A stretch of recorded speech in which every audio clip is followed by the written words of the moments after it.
Surini dari Prodi D3 Kebidanan, jurusan Kebidanan, Fakultas Kedokteran Universitas Pendidikan Ganesha. Baik, di sini saya akan menjelaskan yaitu tentang anatomi panggul dan mekanisme persalinan normal. Baik, langsung saja. Yang pertama yaitu saya akan menjelaskan tentang anatomi panggul. Tulang panggul terdiri atas bagian yang lunak dibentuk oleh otot-otot dan ligamen, dan bagian yang keras yang dibentuk oleh tulang-tulang. Menurut fungsinya, bagian pelvis yang terletak di atas linea terminalis atau falx pelvis, dan yang kedua, bagian pelvis yang terletak di bawah linea terminalis atau true pelvis penting dalam persalinan. Baik, tulang panggul secara umum dibagi menjadi dua, yaitu pelvis mayor atau panggul besar dan pelvis minor atau panggul kecil.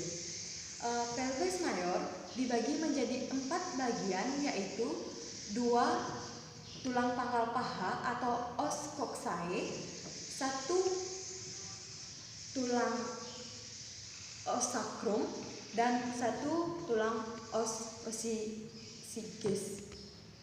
2 tulang pangkal paha atau os coxae dibagi menjadi 3 bagian lagi, yaitu yang pertama tulang usus atau os ilium, yang kedua tulang duduk atau os ischium, dan yang ketiga yaitu tulang kemaluan atau os pubis. Os ilium itu yang di sini merupakan tulang terbesar dari panggul dan pembentukan bagian atas dan bagian belakang tulang panggul. Nah, bagian atas yang terjadi penebalan ini itu disebut crista iliaca, dan bagian yang menonjol di depan ini disebut dengan spina iliaca anterior superior. Nah, di sini lagi di bawahnya ini terjadi menonjol di sini, yaitu yang disebut dengan spina iliaca anterior inferior. Di bagian pipih ini disebut dengan fossa iliaca. Yang di sini itu disebut dengan linea terminalis. Kemudian bagian yang berbentuk cawan ini disebut dengan acetabulum. Yaitu tulang duduk atau os ischium. Ini terdapat di sebelah bawah tulang usus. Pinggir belakang menonjol yang di sini, pinggir belakangnya ini disebut dengan spina ischiadica. Kemudian pinggir bawah tulang duduk yang sangat tebal ini yang mendukung badan saat duduk yaitu disebut dengan tuber ischiadicum. Yaitu tulang kemaluan atau osis pubis. Terdapat di sebelah bawah dan depan tulang usus. Dengan tulang duduk dibatasi oleh yang lubang ini namanya foramen obturatum. Nah, yang di atas ini yaitu tulang kemaluan yang berhubungan dengan tulang usus bernama yaitu ramus superior osis pubis. Kemudian yang di bawah penghubung tulang osis pubis dengan osis ischium yaitu ramus inferior osis pubis, yaitu 1 tulang kelangkang atau yang disebut dengan os sacrum. Ini tulang kelangkang terletak di antara kedua tulang pangkal paha. Bagian atas sacrum ini ada yang menonjol, itu disebut dengan promotarium. Nah, tulang ini berbentuk segitiga dengan lebar bagian atas, kemudian bagian bawahnya itu akan mengecil. Tulang os sacrum ini terdiri dari 5 ruas tulang yang berhubungan erat. Baik, selanjutnya yaitu ada 1 tulang tungging atau os coccygeus, yaitu berbentuk segitiga dengan ruas 3-5 dan dia bersatu. Nah, pada saat persalinan tulang tungging ini dapat terdorong sehingga memperluas janin untuk keluar. Baik, yang kedua, yang tadi kan ada pelvis mayor, tulang panggul besar, dan sekarang yaitu pelvis minor, panggul kecil. Nah, panggul kecilnya itu dari promatorium, dari sini promatorium, kemudian ke sayap osakrum, kemudian ke linea terminalis kanan, kemudian menuju ke ramus superior osis pubis kanan, kemudian ke pinggir atas simfisis pubis, kemudian kembali lagi ke ramus superior osis pubis kiri, kemudian ke linea terminalis kiri, menuju ke sayap osakrum, kemudian kembali lagi ke promotorium. Itu tengah panggul terdiri dari dua bidang. Yang pertama yaitu bidang luas panggul, yaitu dibentuk oleh pertengahan simfisis melewati acetabulum, kemudian menuju pertemuan osakrum 2 dan 3. Nah, untuk yang kedua, bidang sempit panggul itu dibentuk oleh tepi bawah simfisis menuju kedua spina ischiadica dan memotong osakrum setinggi 1-2 cm di atas ujung. Kemudian pintu bawah panggul.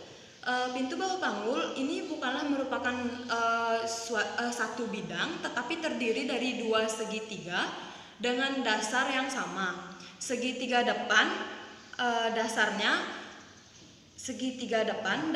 yaitu tuberosis ischiadica dengan dibatasi arcus pubis,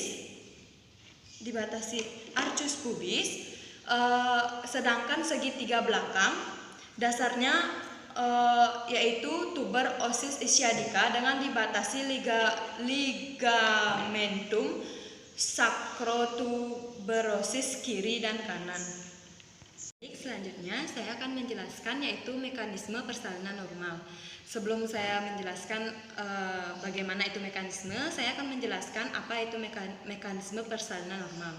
Mekanisme persalinan normal adalah rentetan gerakan pasif janin pada saat persalinan berupa penyesuaian bagian terendah atau kepala janin terhadap jalan lahir atau panggul pada saat melewati jalan lahir.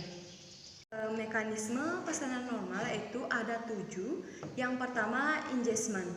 Engagement terjadi penurunan bagian terendah janin atau diameter kepala janin sudah masuk pintu atas panggul. Kemudian pada tahap engagement ini janin melalui 3 posisi. Yang pertama yaitu synclistismus adalah yaitu sutura sagittalis sejajar dengan sumbu jalan lahir. Kemudian kedua ada asynclistismus anterior, yaitu kepala janin mendekati ke arah promontorium sehingga os pariestalis lebih rendah. Kemudian yang ketiga yaitu asynclistismus posterior, yaitu kepala janin mendekati ke arah simfisis dan tertahan oleh simfisis pubis. Nah, untuk prima gravida yaitu engagement terjadi sebelum infartu. Sedangkan pada multifara yaitu engagement terjadi saat infartu. Kedua yaitu descent. Descent ini yaitu masuknya kepala janin ke rongga panggul yang lebih dalam. Ini terjadi akibat ada 3 kekuatan, yaitu ada tekanan dari cairan ketuban, dan yang kedua ada tekanan langsung kontraksi fundus pada janin akibat kontraksi. Nah, dan yang ketiga yaitu sumbu jalan lahir. Baik, yang ketiga yaitu ada fleksi. Fleksi yaitu posisi janin, posisi di mana dagu janin ini menempel ke dada,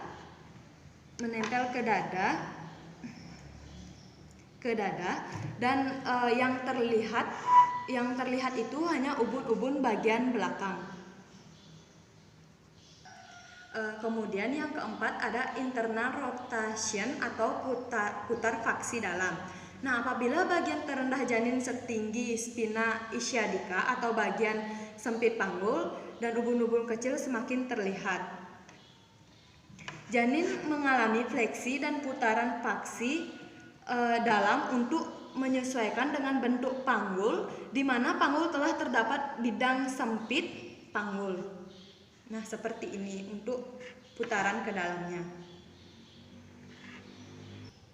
Nah, yang kelima yaitu extension. Extension ini akan terjadi apabila ubun-ubun kecil sudah terlihat di pulpa atau perineum. Nah, dagu janin akan menjauhi dada, lalu lahir kepala bayi, kemudian kepala janin mengalami gerakan fleksi luar seperti ini. Nah, tahap yang terakhir yaitu ada explosion, di mana tahap ini yaitu pengeluaran seluruh kepala janin ke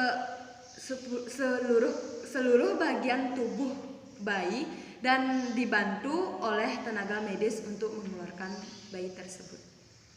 Baik, itulah penjelasan saya tadi, yaitu mengenai tentang anatomi panggul dan mekanisme persalinan normal. Baik, jika ada kata-kata yang salah mohon dimaafkan. Saya tutup dengan sampai jumpa.